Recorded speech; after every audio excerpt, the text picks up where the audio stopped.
आज हम भारत की बहुउद्देशीय नदी घाटी परियोजना के बारे में बात करेंगे।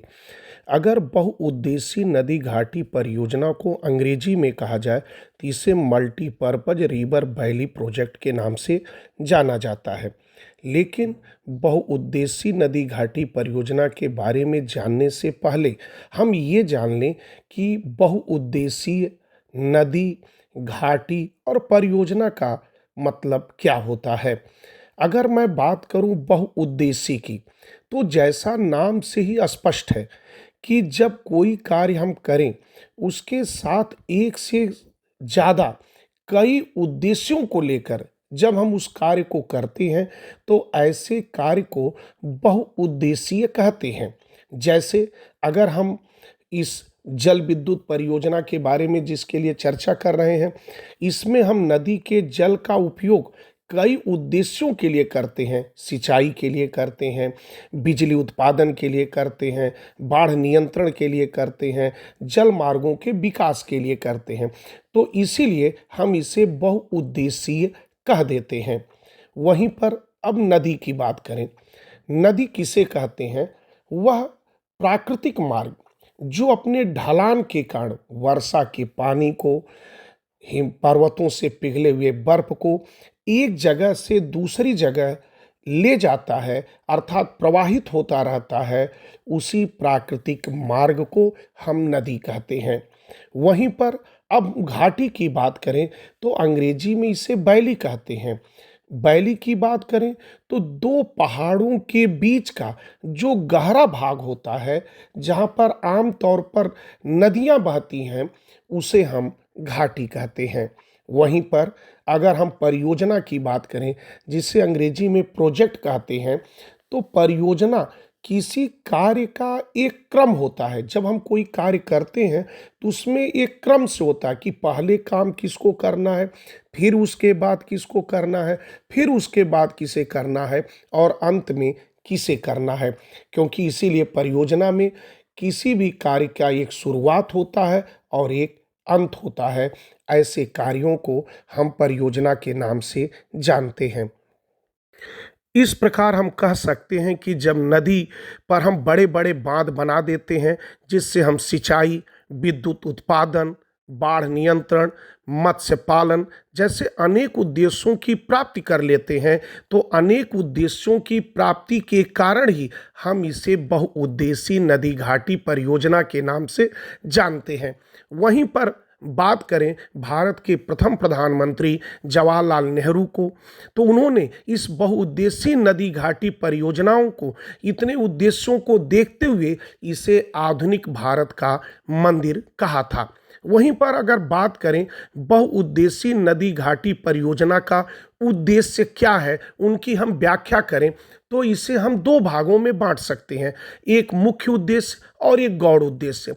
लेकिन यहाँ पर हम मुख्य गौड़ की न बात करते हुए हम एक एक उद्देश्यों की चर्चा कर रहे हैं। अगर हम पहले उद्देश्य की बात करें तो इसमें हम सिंचाई परियोजना का नाम ले सकते हैं, क्योंकि हमारा भारत कृषि प्रधान देश है और कृषि प्रधान देश होने के कारण उसे अच्छे सिंचाई के उत्तम प्रबंध होने चाहिए।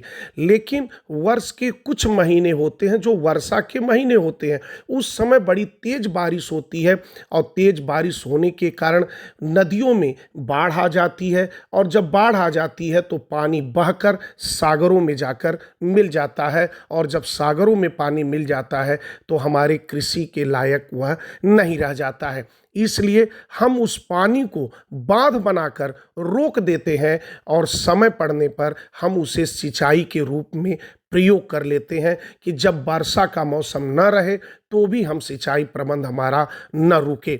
वहीं पर अगर अगले उद्देश्य की बात करें तो जल विद्युत की, अगर जल विद्युत की बात करें कि आज पूरी हमारी अर्थव्यवस्था ऊर्जा पर निर्भर है, ऊर्जा हमारे लिए अति आवश्यक है।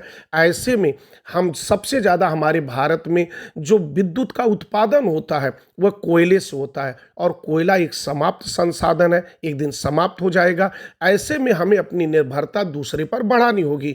ऐसे में ये जल विद्युत सबसे उपयुक्त साधन नजर आता है। तो ऐसे में हम बांधों में पानी रोककर वहाँ से हम जल विद्युत भी पैदा कर लेते हैं। वहीं पर अगले उद्देश्य की बात करें तो बाढ़ों पर नियंत्रण। जैसा हमने कहा कि हमारे वर्ष के कुछ महीनों में ज़्यादा बारिश होती है और ज़्यादा बारिश होने के कारण नदियों में बाढ़ आ जाती है, लेकिन जब बांध बनाकर हम पानी को रोक लेते हैं तो नदियों में जो बाढ़ आने की समस्या है वह काफ़ी हद तक दूर हो जाती है।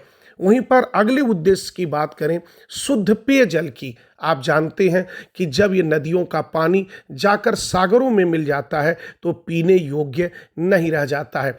ऐसे में हम बांध बनाकर जब पानी रोके रहते हैं उसे बाद में और फिल्टर करके हम पीने के योग्य पानी अपने अगल बगल के शहरों में सप्लाई कर देते हैं, जिससे हमारे पेयजल की समस्या दूर हो जाती है।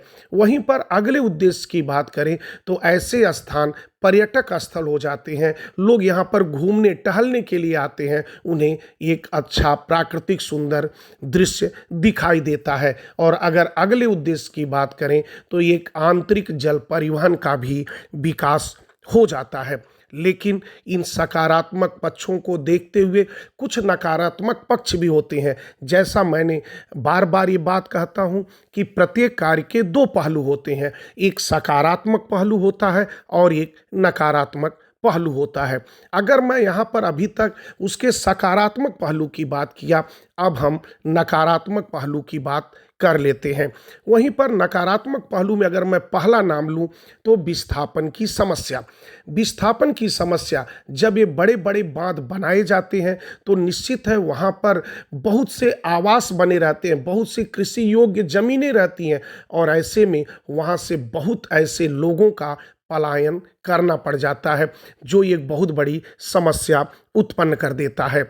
वहीं पर हम दूसरे अगर बात करें इसकी कमियों को तो कई राज्यों में जल विवाद की समस्या भी पैदा हो जाती है कि जिस राज्य से पहले पानी जाता रहता है वो राज्य कई बार पानी बरसात के समय तो पानी जब अधिक हो जाता है तो वह जाने देता है, लेकिन गर्मियों के समय में जब वहाँ पानी की कमी हो जाती है तो अगले राज्यों को देने से मना कर देता है। और इस तरह से कई राज्यों में जहाँ जहाँ नदियाँ वो बहती हैं ऐसे राज्यों में जल विवाद की समस्या उत्पन्न हो जाती है।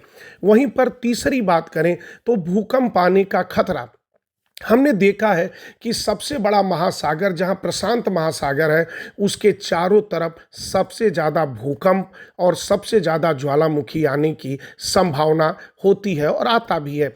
उसी तरह जब ये पानी हम इकट्ठा कर देते हैं तो यहाँ पर भी भूकंप आने का खतरा बना रहता है। और ऐसे में ये होता है कि अगर कभी भूकंप आ गया और हमारे जो एक कंक्रीट के बांध बने हैं अगर ये टूट गए तो अगल बगल के क्षेत्रों को कितनी ये तबाही पहुंचा देंगे, ये कल्पना करके ही रूह कांप जाती है। अगर अब हम परियोजनाओं की बात करें तो इस परियोजनाओं में स्वतंत्र भारत की पहली परियोजना की अगर मैं बात करूं तो दामोदर घाटी परियोजना, उसी तरह हीराकुंड बांध परियोजना, रिहंद बांध परियोजना, टिहरी जल विद्युत परियोजना, इस तरह की बहुत सी एक लंबी फेहरिस्त है परियोजनाओं की। तो इसके लिए आपसे ये सलाह दी जाती है कि आप इसको एक चार्ट बनाएं, जैसा कि चार्ट यहाँ पर बनाया गया है। उसमें 3 चीज़ों का ध्यान रखें। एक तो परियोजना का क्या नाम है, दूसरा वह किस नदी पर बनाया गया है और तीसरा उससे लाभान्वित राज्य कौन से हैं, और अगर उसके बारे में कोई अतिरिक्त जानकारी है तो उसको भी वहाँ पर मेंशन करें। और इस तरीके से आप एक चार्ट बनाकर इसे याद कर लें। इसमें कोई वैसी चीज़ नहीं रहती है कि जिसे इसे अलग से कुछ बताया जाए, इसलिए इस तरह चार्ट बनाकर उसको पढ़ लें। हाँ, बहुत आप कर सकते हैं तो इसे नक्शे पर बनाने का प्रयास करें, उस पर दिखाने का प्रयास करें और नक्शे के माध्यम से इन परियोजनाओं को सीखें। आज इस परियोजना के बारे में इसके सकारात्मक और नकारात्मक क्या होता है, क्या उद्देश्य होता है, इन सभी बारे में हमने आपसे बातचीत की। निश्चित है आप इनसे सीखे भी होंगे। और अब मैं अपनी वाणी को विराम देता हूँ। बहुत बहुत धन्यवाद।